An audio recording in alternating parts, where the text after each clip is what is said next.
비신학생 청년들의 신앙 이야기 툭 까놓고 얘기합시다. 우리의 신앙살이에 대해서. 이번에는 강선님이 제안 주신 주제입니다. 설명해 주시죠. 성경은 문학인가에 대한 주제였는데요. 제가 최근에 유튜브에서 이슬람교를 공부하시는 학자분과 신학을 공부하시는 학자분이 나와서 에덴 동산은 어디에 있는가? 에덴 동산이라는 곳은 실존하는가에 대한 주제로 10분 토론을 진행한 걸 제가 봤는데, 그 에덴에 대한 이 어원들이 나오면서 에덴 동산에는 4가지 강이 있는데, 거기에 좀 티그리스 강, 무슨 강, 무슨 강, 무슨 강 이렇게 총 4가지 강이 있는데, 현재는 2가지 강은 확인이 되는데 나머지 2가지 강은 확인이 안 된다. 그래서 에덴이라는 곳을 특정할 수도 없다. 그래서 에덴이 없다. 라고 주장하시는 그 이슬람 학자분이 계셨고, 그 신학자분은 에덴이라는 거는 현실 세계에서 여기가 에덴이에요 라고 이렇게 찾는 그러한 식으로 접근하면 안 되고, 이거를 약간 시적 허용이라든지 이런 문학적으로 해석을 해야 된다 라고 얘기를 하는 걸 들으면서 제가 그냥 느끼기에는 성경은 그런 문학에 불과한가? 우리가 믿는 이 성경이라는 것은 단순히 문학인 건가? 물론 찾아보니까 이 문학이라고 얘기하는 분들이 있는 이유가, 성경은 이야기 형식이 많기 때문에 전체 비중의 한 70% 정도가 문학 작품처럼 분류할 수 있다라고 하더라고요. 그래서 문학이라고 얘기를 하는데, 근데 나는 사실 소설은 안 읽어요.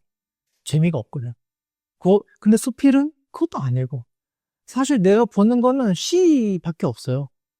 근데 이 시가 나의 어떤 이 가치관, 세상을 바라보는 관점을 달리하게 하는가? 아니거든요. 시는 그냥 시일 뿐이야. 그걸 보고, 내가, 좋다. 저런 감정이 있구나. 나도 저런 감정, 이런 어떤 시가 말해주는 그 내용들을 듣고 감동을 하거나, 그것들을, 풍경을 그린다거나 머릿속으로, 그런 상상만 하는 거지?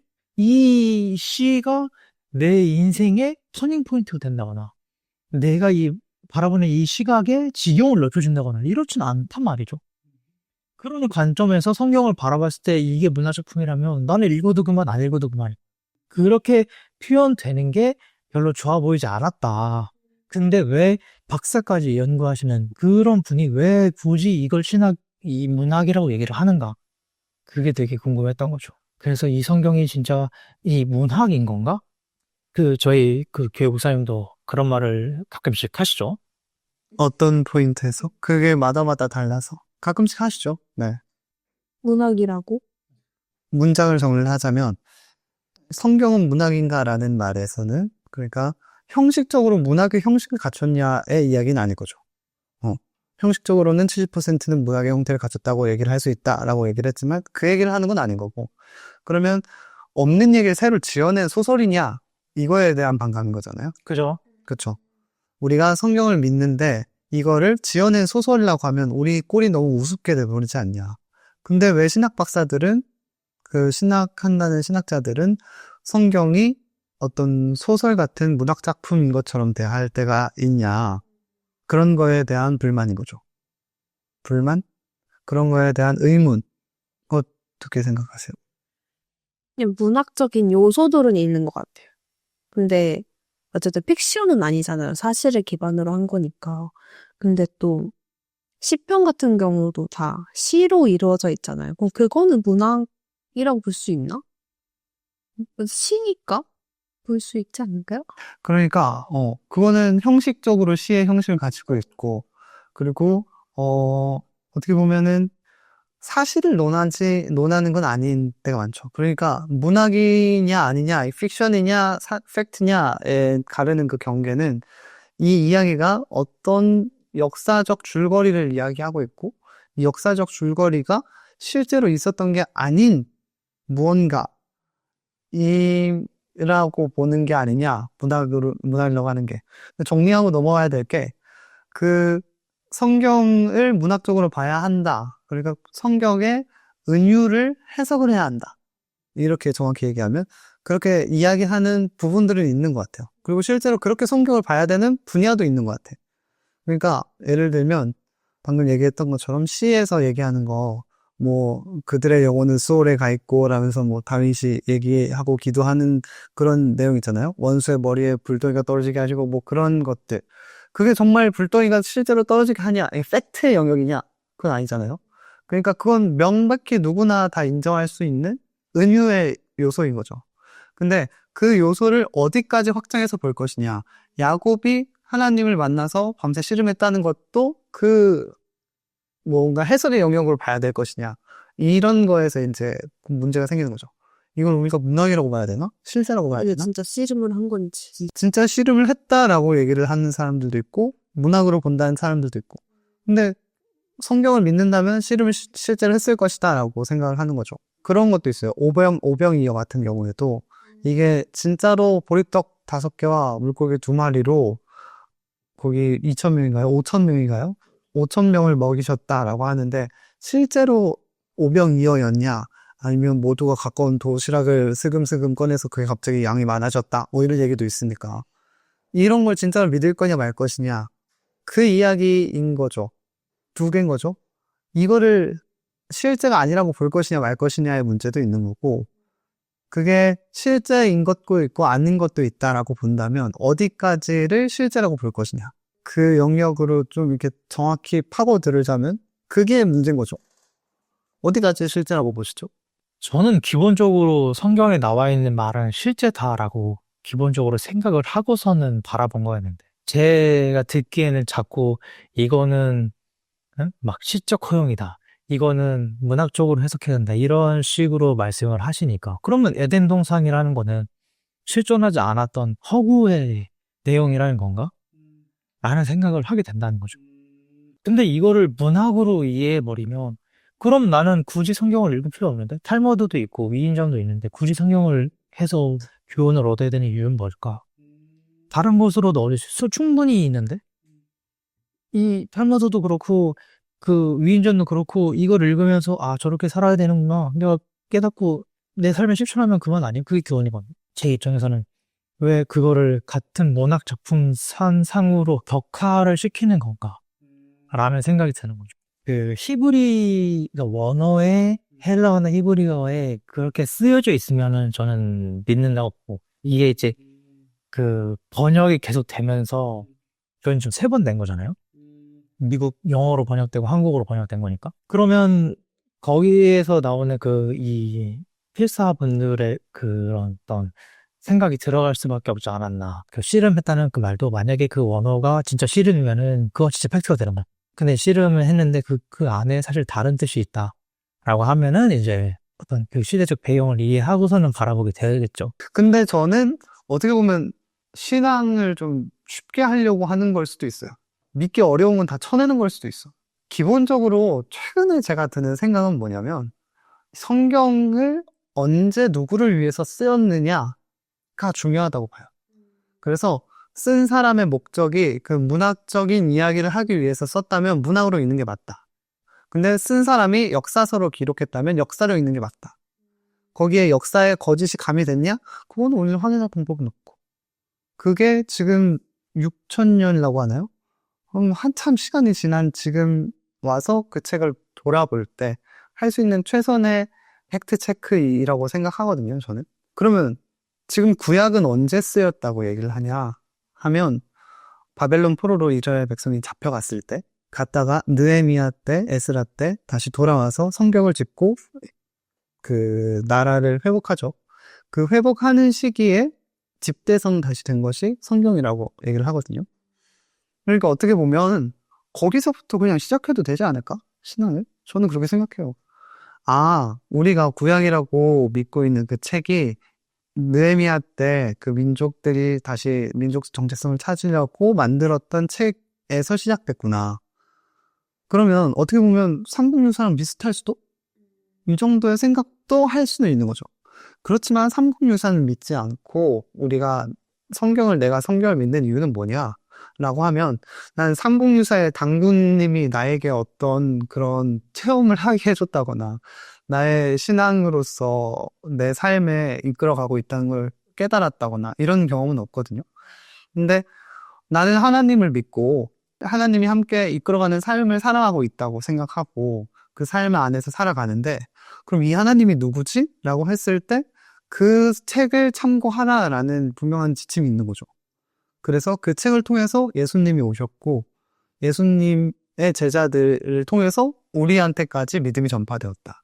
이 큰 체계를 믿는다면 얘기했던 문학적으로 보는 거에 대해서 굉장히 반감이 있는 사람들이 더 많을 수도 있겠지만 그거에 대해서는 이게 세세하게 팩트 체크를 하면서 따져갈 문제는 아니라고 생각해요. 그러니까 에덴 동산이 어디에 이 네 개의 강이 어느 강을 의미하는 거냐? 실제 할 수도 있죠. 왜냐면 어느 정도의 역사서의 그 성격을 띠고 집대성된 책이니까 구약 성경은. 근데 그때 그 사람들이 얼마나 실제로 고생을 많이 하면서 역사를 뒤져가면서 다시 책을 편찬했을까? 그거에 대해서는 히브리어로 적혀 있다고 한들 정확하지 않다는 거죠. 팩트만 놓고 봤을 때. 그렇지만 나는 하나님을 믿는 사람이고 그리고 거기에 깃들어 있는 정신 그리고 그거에 하나님이 개입해서 그 글을 완성하셨다라는 믿음이 있다면 그러면 나는 그걸 사실로 믿겠습니다. 이런 믿음인 거죠. 증명되지 않아도 믿겠습니다. 이게 저는 믿음이라고 생각하거든요.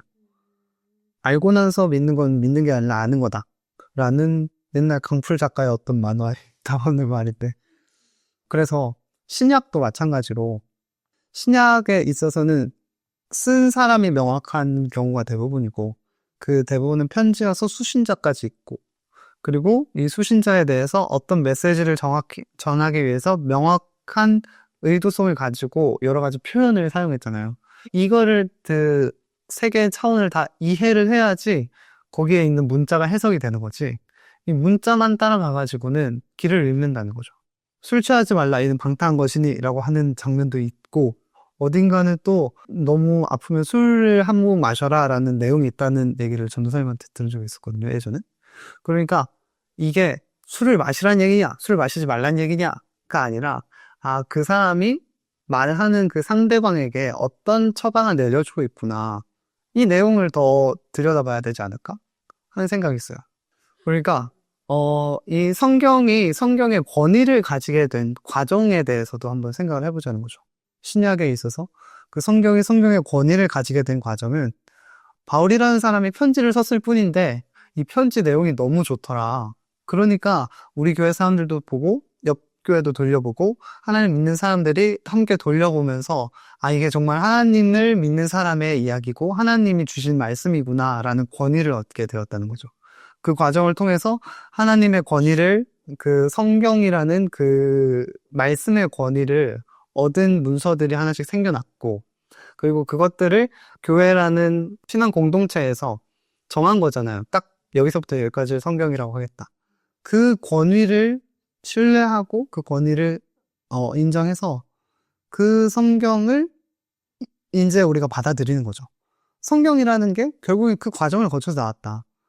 그러니까 우리 신앙이 성경에서만 비롯된다라는 것도 조금 오히려 좀 다르다고 보고 저는 그게 성경이 이 틀을 잡아주는 거지 우리 신앙이 그냥 그 글자를 그대로 믿는 것에서 신앙이 비롯되는 거냐라고 보면 아닌 것 같아요. 저는 그 이스라엘 백성의 삶을 보면서 어떻게 신앙을 가지게 되었냐를 쓴 글을 봤거든요. 책에 나온 서문 같은 거였는데 쓰이기는 창세기, 출애굽기, 레위기, 민수기 이렇게 쓰여서 하나님이 세상을 창조하셨고 그래서 이스라엘 백성이 출애굽을 했고 그래서 뭐 법이 생겼고 이런 식으로 우리는 이해하지만 이스라엘 백성의 입장에서 보면 어느 날 갑자기 출애굽을 먼저 당한 거죠.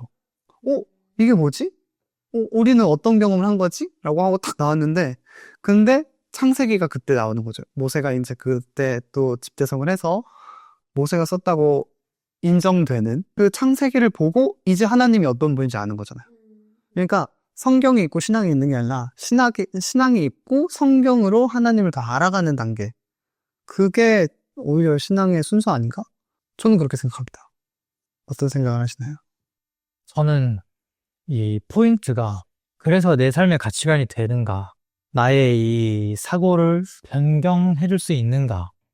나를 더 성장시켜줄 수 있는가? 에 포인트를 두고 있었는데, 물론 뭐 맥락을 이해하고 그거를 사실을 볼지 말지가 중요한 것보다는 어떤 그러한 맥락적인 호용이라고 해야 되나? 그런 관점에서 이해할 수 있다까지는 뭐 괜찮다고 보는데, 그게 사실이 아닌다? 라는 거는 그걸 사실로 믿어요. 왜냐면 나 하나님을 믿으니까. 근데 생각하는 그 사실로 믿는 게 아니라고 생각하시는 거잖아요. 제가 말하는 사실로 믿어요의 사실이 진짜 사실로 믿는다는 뜻이 아니라고 생각하시는 거죠. 그렇죠. 그쵸? 그러니까 그러면 강선님이 얘기하시는 그 사실은 고고학적으로 밝혀진 사실을 말하는 거잖아요. 그렇죠. 그게 증명이 될 수 있을까요? 증명이 돼가고 있다. 점점 더 발전하면서 어떤 그런 그 실제 이 유적들이 발굴되고 있다. 라고 제가 매스컴을 통해서 본 게 있어가지고 나의 시대 때는 아니어도 내 후세나 후세에 더 이런 어떤 보건 기술에 대한 발전이 이제 거듭되면 거듭될수록 더 이렇게 분명한 사실로 나와지지 않을까? 라는 생각인 거죠. 저도 같은 맥락입니다. 그렇게 해서 사실 지금 이게 우리 과학적으로 밝힐 수 있냐 없냐는 과학 기술의 한계 때문에 그 한계가 또 늘어난다면 훨씬 더 많은 것들이 사실로 밝혀질 수 있을 거라고 생각하고, 그렇기 때문에 이게 거짓이라고 보지 않는다는 거죠. 그러니까 충분히 사실일 거라고 믿는다. 하지만 그게 지금 당장 사실이라고 밝혀진 것이라고 보진 않는다. 앞으로 사실이 될 수도 있다. 그러니까 왜 그러면 그 신학자들은 그거를 약간 회피하는 듯한, 그러니까 말장난하는 것처럼 보인단 말이에요. 그러니까 아니 에덴은 실제 합니다. 근데 현재 그렇게 과학자들이 하는 것처럼 이 아직 검증이 안 됐고 아직 논거가 부족해서 그게 아직 허구다라고 얘기를 할 수는 있다. 근데 나는 신앙인이기 때문에 에덴이 실존하다고 믿는다. 라고 얘기를 했으면은 되게 스무스하게 이해를 했을 건데. 근데 그러면 상대방의 입장에 저라면, 제가 상대방의 입장이라면, 그럼 사실이 밝혀진 게 전혀 없다는 거잖아요. 이렇게 되잖아요. 아니죠. 우리가 그 얘기했던 것처럼 과학의 한계이기 때문에. 그러니까 지금으로서는 사실이라고 밝혀진 게 없는 거잖아요. 그쵸. 사실이라고 밝혀지는 게 없는 거죠. 그러니까 결국에 그건 믿음의 영역이라는 거죠. 사실이라고 믿는 거지. 신학자가 그렇게 얘기를 했으면 좋겠는데, 해줬으면 좋겠는데, 그렇게 안 하고, 이거는 문학적으로 해석하는 거죠. 이렇게, 막, 에덴이 어디 있는지 위치를 찾는 것에 집중하는 게 아니라, 이거를 문학적으로 해석하는 게 더 중요하다. 이런 식으로 얘기를 하니까, 그럼 뭐야, 이거 허구라는 거야? 다른 사람은 허구라고 얘기할 수 있어. 근데 당신은 신학자 아니? 당신은 그 하나님을 공부하는 그런 사람 아니냐 이거야. 그런 사람이 저는 어렸을 때 이스라엘이 있는지도 몰랐어요. 이스라엘이 다 저긴 줄 알았지. 없는 줄 알았어. 아예 땅 자체도 없고 아예 없는 건 줄 알았어. 그냥 막 공룡처럼 멸종돼가지고 이렇게 막 지각변동 일어나가지고 막 사라진 그런 건 줄 알았단 말이에요. 진짜. 근데 이스라엘이라는 나라가 있고 그 안에 그 신전들도 있고 그 주변 이집트의 이런 유적들이 발굴되면서 거기 안에 예수의 흔적들이 막 나와.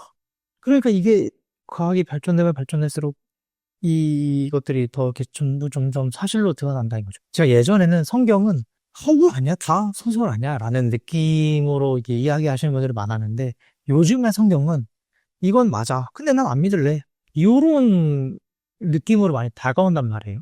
그러니까 성경의 내용이 실존하는 거는 어느 정도 실존한다는 건 알겠어. 근데 난 안 믿을래.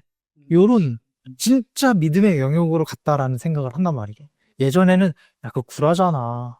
거짓말이잖아. 성경 다 가짜 아니야? 이게 많았는데 지금은 어느 정도 맞는 것 같아. 뭐 이런 게 있으니까. 이런 어떤 내용들이 발표됐으니까 유적들이 여기 있으니까 맞는 것 같아. 근데 난 안 믿을래. 성경이라는 거를 믿으면 나의 행동에 제약이 생기잖아. 나는 술 마시는 게 좋고 나는 유흥하는 게 좋은데 얘를 믿으면 내가 이거에 맞춰서 살아야 되기 때문에 이걸 못 하잖아. 안 믿을래. 그리고 그 성경이라는 게 사실 내 삶에 그렇게 크게 필요하지 않는 것 같아. 로 안 믿는 분들이 좀 많다라고 제가 느꼈단 말이죠. 사실의 여부를 믿느냐 마느냐가 아니라 이제는 이 가치를 인정하느냐 마느냐의 여부로 변경된 건가요? 그렇죠, 그렇죠. 그래서 신학자들만큼은 선이 어느 정도 있어야 되는 게 아닌가. 본인의 이 선이. 본인들도 하나님과 교제하는 사람인데 이 선이 없이 다른 사람의 눈치를 살피느라 이 선을 자꾸 이렇게 감추는 듯한 느낌이 든단 말이죠. 어떻게 보면 그 신학자의 태도에 대한 불만일 수도 있겠네요. 그러니까 화법의 문제였냐? 라고 본다면 화법의 문제였을 수도 있겠네요. 네. 그거를 어차피 같은 얘기를 하는 건데 또 이게 저도 그렇게 생각하거든요. 밝혀지지 않은 것에 대해서 사실이다 아니다라고 단정할 수 없다는 생각이 있고 앞으로 사실로 밝혀질 수 있을 거라고 믿고 그렇지만 그 태도를 분명히 하지 않고 오히려 딴 데로 논점을 옮겨가 버리는 게 사실이라는 것에 자신이 없어서 그러면 넘어간 것처럼 보였던 거잖아요. 뭐 결국에는 그게 사실이라고 믿는다라는 같은 얘기를 해도 그래서 중요한 건 뭐냐라고 넘어가지긴 할 것 같아요. 저 같은 경우에. 결국에 중요한 거는 그래서 내가 말씀하신 것처럼 그 가치를 받아들일 거냐 아닐 거냐 이게 더 중요하지 이게 지금 과학적으로 증명이 되냐 아니냐가 중요한 건 아니다. 같은 결론인 거죠. 근데 이게 과학적으로 사실임 밝혀져도 믿음의 영역으로 가니까 어떻게 보면 더 믿기 어려운 거네요, 사람들에게는. 그쵸. 저는 그래서 과학적으로 지지 않고는 의미가 없다고 생각하는 거죠. 결국에는 거기 가서 또 믿어야 되는 거니까. 그러니까 결국에는 똑같은 얘기예요. 그 신학자가 했다는 말과 똑같은 거죠. 이 내포된 그 메시지에 대해서 내가 수긍할 수 있느냐, 그것이 더 중요하다. 결국에는 저도 그런 입장이긴 합니다. 그러니까 거기에 대해서 이게 과학적인 정합성을 놓고 따질 문서는 아니라는 거죠. 성경이. 그쵸? 성경 과학책도 아니고 역사책도 아니라고 하셨거든요, 목사님이. 그렇죠. 그러니까 지도 중에서도 간략하게 그린 약도가 있잖아요. 약도를 놓고 보면 거기에는 없는 게 너무 많아요. 길밖에 없어요. 선밖에 없어. 선하고 우리 교회 여기 십자가 하나 있고. 근데 이거 보고 사람들이 길을 찾아오잖아요. 그런 것처럼 성경에도 없는 게 너무 많은데 근데 이거 보면 길을 찾아갈 수 있으니까 그런 거라고 생각하거든요. 그러니까 여기서 공룡이 어딨어요를 묻는 거는 좀 뜬금없는 질문이 될 수 있잖아요. 그래서 귀신은 그러면 언제 없어져요? 이런 것도 조금 뜬금없는 질문이 될 수 있다는 게 왜냐하면 그 얘기를 하는 책이 아니니까. 근데 궁금할 수밖에 없어요. 공룡은 어디 있는지. 그렇죠. 궁금하죠. 왜냐면 이 세계가 만들어졌을 때부터 시작하잖아요, 성경이. 근데 공룡은 그럼 언제 나오는가? 그 전에 만들어진 건가, 공룡이? 뭐 안 맞으니까 그러면. 역사서의 입장을 들어보죠. 아니, 공룡은 그러면 하나님은 공룡 먼저 만들고 공룡 다 죽이고 인간은 다시 만든 건지 아니면 인간 만들고 공룡 또 만든 건지. 공룡의 서식지가 있잖아요. 보통 아프리카 쪽 아니에요? 우리나라에 발자국 있잖아요. 그렇죠. 그러니까 주요 서식지가 이렇게 밴드처럼 이렇게 있는데 거기가 그럼 애들이 북한이랑 멀다? 근데 오히려 중동은 가깝지 않아요? 그 밴드 안에? 언급이 안 되니까. 그렇죠. 그러니까 이게 어떻게 보면 저는 책이라는 그 수단의 한계라고 보는 거죠. 아니면 노아의 배 공룡이 못 탔을 수도 있겠다. 똑똑한데? 그렇죠. 너무 크고 하니까 배에 안 들어갔을 수도 있겠다.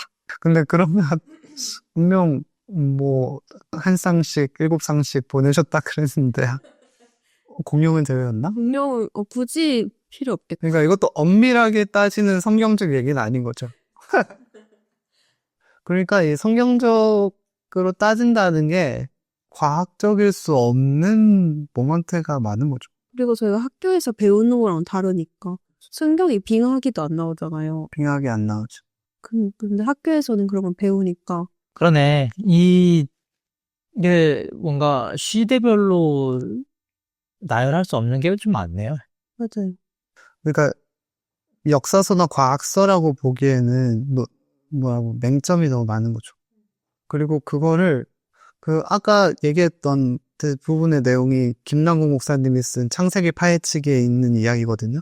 책을 들었는데 읽었는지 모르겠지만 에필로그 뒤쪽에 있는 이야기였던 걸로 기억하는데 그 김남국 목사님 얘기는 그래요. 이게 과학적으로 따져봤을 때 성경과 너무 다른 이야기들이 많다. 그래가지고 이 성경과 다른 이야기들을 해석하느라 전전긍긍할 때가 많다. 근데 하나님을 믿으면 그것이 문제가 되지 않는다. 왜냐하면 하나님이 아담과 하와를 창조하셨을 때 몇 살로 창조하셨겠느냐? 1살부터 시작했을까? 아닐 것 같다는 거죠. 창조하셨을 때 아담과 하와를 창조하셨으면 애 낳을 수 있는 16, 17부터 20살 안더리로 하지 않으셨을까? 라고 얘기를 하는 거죠. 그렇게 하나님이 창조한 세계 질서를 딱 봤을 때 우리 상식으로 딱 봤을 때는 쟤는 겉보기 등급 20살. 그러니까 쟤는 이전에 20년을 살았을 거야 라고 생각하지만 방금 하나님이 만지으신 사람이었을 수도 있다는 거죠. 그러니까 중요한 건 내가 아는 하나님이 전지전능하신 분이고 그리고 이 세계를 운행하고 계시고 그래서 이 세계가 하나님 손에서 지어지고 창조되었고 그 끝까지 마감될 것이라는 것을 믿는다면 그러면 이 과학적 사실들이 어느 정도 배치가 되어도 그때에서는 선택의 문제라는 거죠. 나는 이런 것들을 불구하고도 하나님을 믿겠다. 그래서 자기는 지구가 생긴 지 몇 년 됐냐고 얘기한다면 6,000년이라고 얘기하겠다. 그렇게 써 있거든요. 그러니까 6,000년이라는 얘기가 성경에 나온 사람들의 나이를 다 계산해 보면 6,000년이 됐다라는 얘기가 있어요. 그럼 또 진화론에 있는 거랑 다른 거네요. 그렇죠. 많이 다르죠. 지구는 벌써 30몇 억 년, 38억 년인가 됐다고 그렇게 과학자들을 계산을 하는데 그러니까 그분의 얘기도 진짜 6,000년이 됐다라는 얘기보다도 나는 하나님을 믿는 사람이고 그래서 이 성경의 이야기를 사실로 받아들이겠다.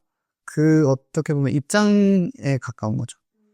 그런 정도가 오히려 더 과학적인 면을 인정하면서 신앙을 지킬 수 있는 태도가 될 수 있지 않을까? 열어둬도 그걸 연다고 해서 저한테는 신앙이 흔들리진 않아요. 근데 성경에 있는 되게 나이 많은 900 몇 살까지 살았다 했나?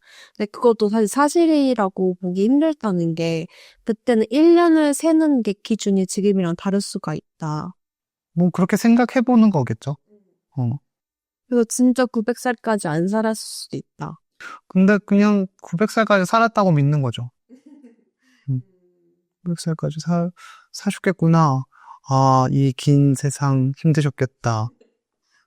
그것도 그분이 나이를 제일 오래 살았고, 그 사람이 딱 죽는 그 해에 노아의 홍수가 벌어진 해였고, 그래서 어떻게 보면 그게 이전 세상과의 단절을 의미하는 거다라고 또 해석하는 사람들도 있더라고요. 그러니까 이렇게 되면 이제 이게 문학이야, 역사야라는 그런 질문이 드는 거죠. 근데 그 취지와 내용에 대해서 충분히 공감하고 그렇다면 그게 사실이었다고 보면 되지 않을까? 나는 그 세계 안에서 살아갈 수 있지 않을까? 너무 자기 기만 같은 이야기인가? 재밌어요. 어떤 거에 의미예요? 자기 기만? 하여튼 이렇게 또 한번 마감하는 걸로. 박수!